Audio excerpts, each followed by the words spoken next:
Coucou tout le monde, j'espère que vous allez bien. Bienvenue de nouveau sur la chaîne. Merci d'être là une fois de plus. Pour ceux et celles qui viennent d'arriver, je me présente, je suis Bruna. Et sur cette chaîne, je parle de beauté des cheveux, de beauté de la peau noire. Et je parle aussi de beaucoup d'autres sujets qui m'inspirent et qui je pense puissent aussi inspirer mes abonnés. Alors, aujourd'hui, je vais vous parler de ces habitudes que j'ai mis en place depuis un moment et qui je trouve ont vraiment un impact positif sur mon quotidien, sur mon bien-être, sur ma productivité, qui vraiment améliore ma vie de tous les jours. Alors, on va commencer tout de suite.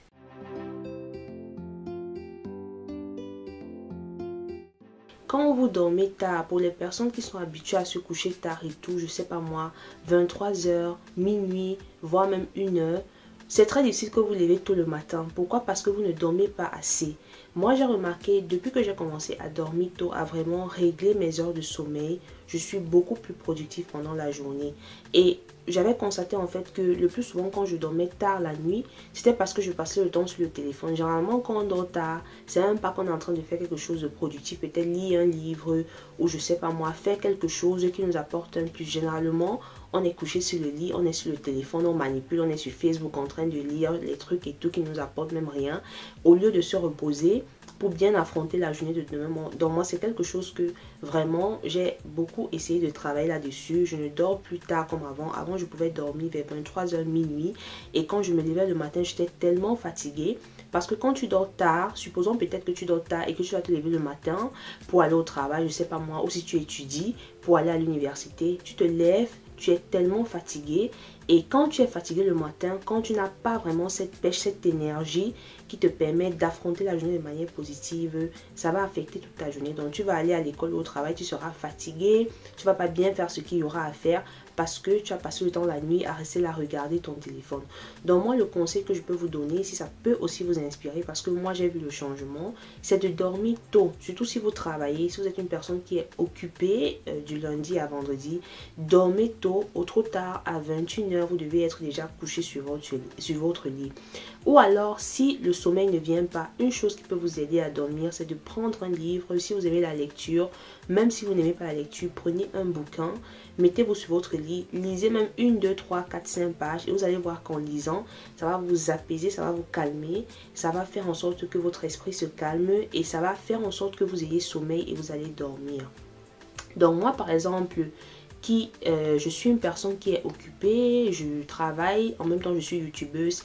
C'est pas facile de travailler et de gérer en même temps YouTube, dans le sens où quand tu es youtubeuse full time, donc qui publie des vidéos régulièrement, il faut vraiment être discipliné, organisé si tu travailles. Donc moi je me suis rendu compte, étant donné que mes horaires de travail vont de 8h à 18h, je travaille donc toute la journée. Donc je m'étais rendu compte que quand je rentrais le soir et tout, j'étais fatiguée, donc je ne pouvais pas filmer les vidéos. Moi, quand je rentre du travail, par exemple, c'est pas le moment où je pense à filmer les vidéos. Du coup, je suis fatiguée, je dois me reposer. Le week-end aussi, le week-end qui est le temps où peut-être tu veux te reposer et tout, tu dois filmer, tu dois monter. Donc l'astuce que j'ai trouvée, par exemple, en ce qui concerne YouTube, c'est de me réveiller très tôt le matin. Donc maintenant, je me réveille à 5h30 ou 6h. Je vous assure que ça a vraiment un impact positif dans ma journée parce que ce laps de temps, parce que moi je sors de la maison vers 6h30. Donc quand je me lève peut-être à 5h30, ce laps de temps, même si c'est seulement 30 minutes, ça vous permet de faire beaucoup de choses. Moi, ça me permet de filmer. Je filme parfois le matin, quand je me lève, je filme. Je peux filmer 1, 2 vidéos parce que j'ai cette marge de temps que j'occupe. Ça me permet de bien ranger mon espace avant de sortir et ça me permet de faire beaucoup d'autres choses qui m'aident à affronter la journée. Donc vraiment, prenez cette habitude depuis que vraiment je dors tôt et je me lève tôt. Je vois vraiment du changement en termes de productivité dans ma journée, en termes d'humeur, en termes de bien-être. Surtout parce que quand vous dormez tôt et tout, vous dormez plus. Moi, quand je dormais tard, je me rendais pas compte que je dormais moins de 7h et 8h de sommeil. Pourtant, il est recommandé de dormir, je crois, entre 7h et 8h de sommeil par jour. C'est bien pour l'organisme, pour votre peau et tout. Donc, depuis que je dors tôt, vraiment, je vois vraiment que quand je me lève, j'ai la pêche. Je ne me sens pas fatiguée, cassée et tout. Et j'affronte mieux la journée.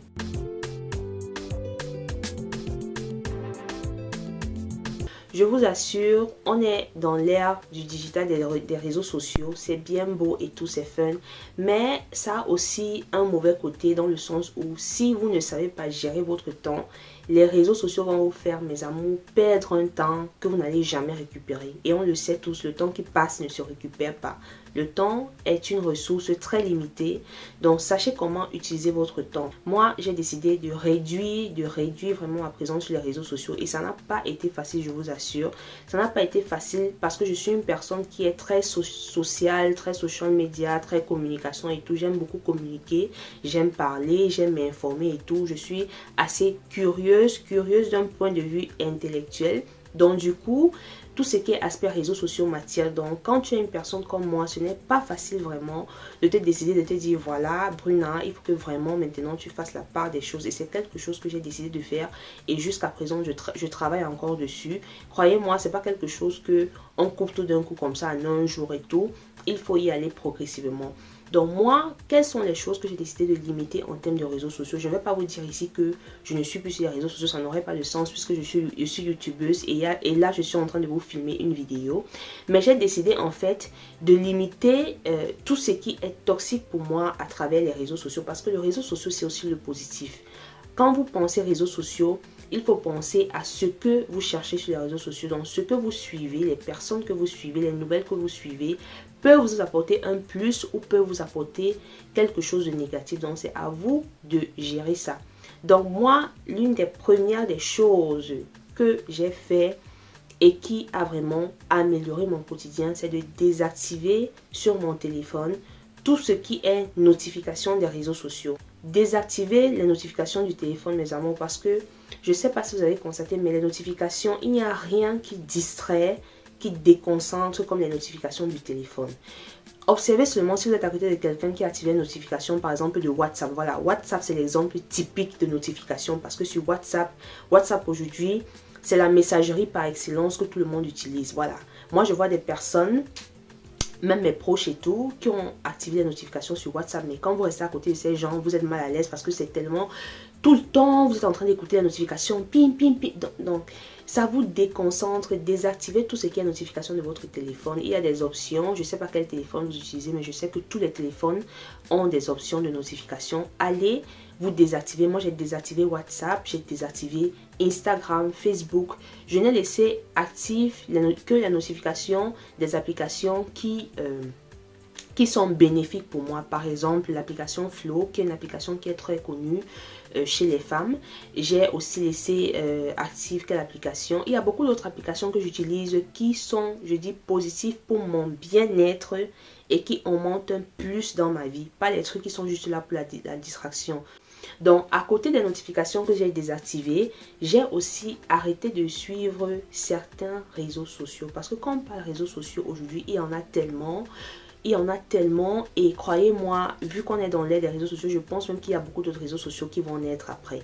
Donc, vous n'êtes pas obligé de suivre tout. Vous n'êtes pas obligé d'être en même temps sur Facebook, sur Instagram, sur YouTube, sur Snapchat, sur TikTok, sur Reddit, sur ceci, cela.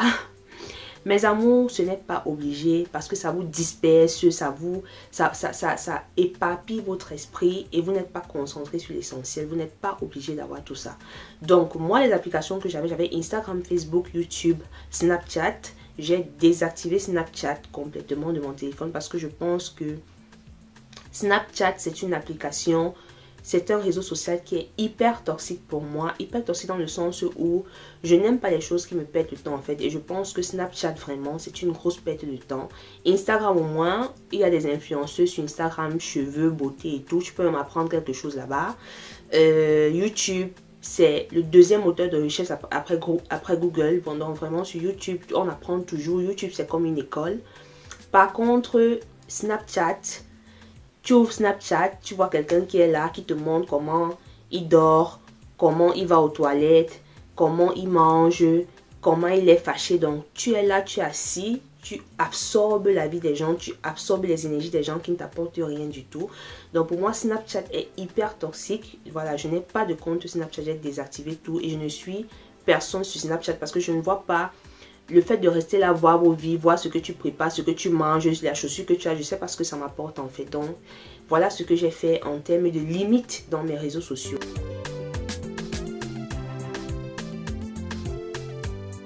Ça, c'est une habitude que j'ai adoptée il y a de cela peut-être 4 ou 5 ans. Je le fais depuis. J'ai toujours aimé écrire, noter ce que je fais et tout. Je suis une personne, comme je vous l'ai dit, très communication. Et l'écriture aussi, c'est une forme de communication.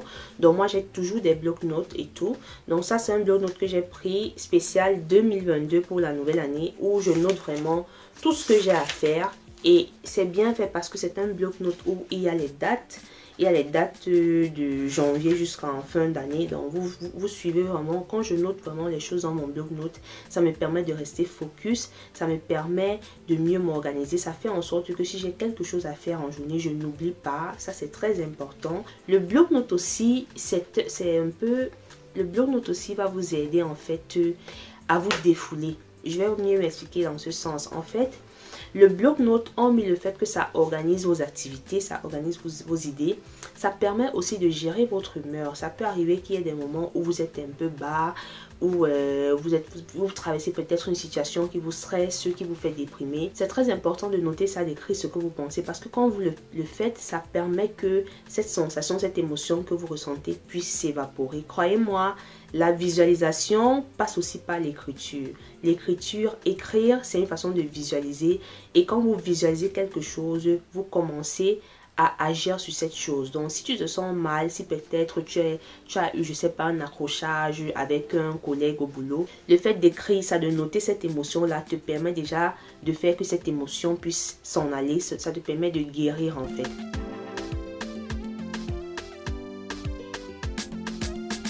La méditation, c'est une pratique vraiment qui est tellement simple, qui est tellement spirituelle. Voilà, peu importe la spiritualité que vous avez, méditer en fait, c'est se recentrer sur soi-même. Méditer, c'est respirer.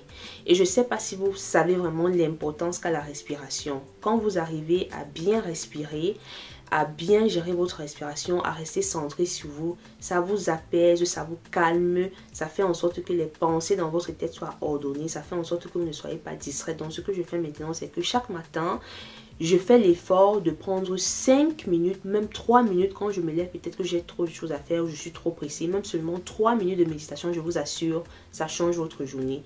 Si vous n'avez pas testé la méditation, vous allez croire que ce que je suis en train de raconter, c'est du n'importe quoi. Et ne pensez pas que la méditation, c'est un truc qu'il faut être bouddhiste ou quoi. Ça n'a rien à voir avec tout ça. Ça n'a rien à voir. Vous n'êtes pas obligé d'arriver à ce niveau. Méditer pour moi, méditer, c'est prendre ces 5 petites minutes, ces 3 petites minutes avant de commencer ma journée où je suis vraiment posée, où je me calme, où je respire. J'inspire et j'expire. Ça me permet de me calmer, ça me permet de mieux affronter la journée, ça me permet d'avoir une recharge vraiment d'énergie positive qui est très importante quand on a une longue journée. Donc moi, ce que je fais, c'est que parfois, je cherche des vidéos sur YouTube, vidéos de méditation, juste pour écouter un peu les musiques relaxantes. Il suffit juste d'avoir une vidéo, une musique douce qui vous apaise. Vous vous asseyez et vous restez là posé. Vous vous calmez, vous inspirez et vous expirez. Vous faites comme ça, vous faites une série de 5 inspirations et expirations comme ça et tout. Et vous restez calme là. Ou alors vous pouvez faire des méditations guidées aussi.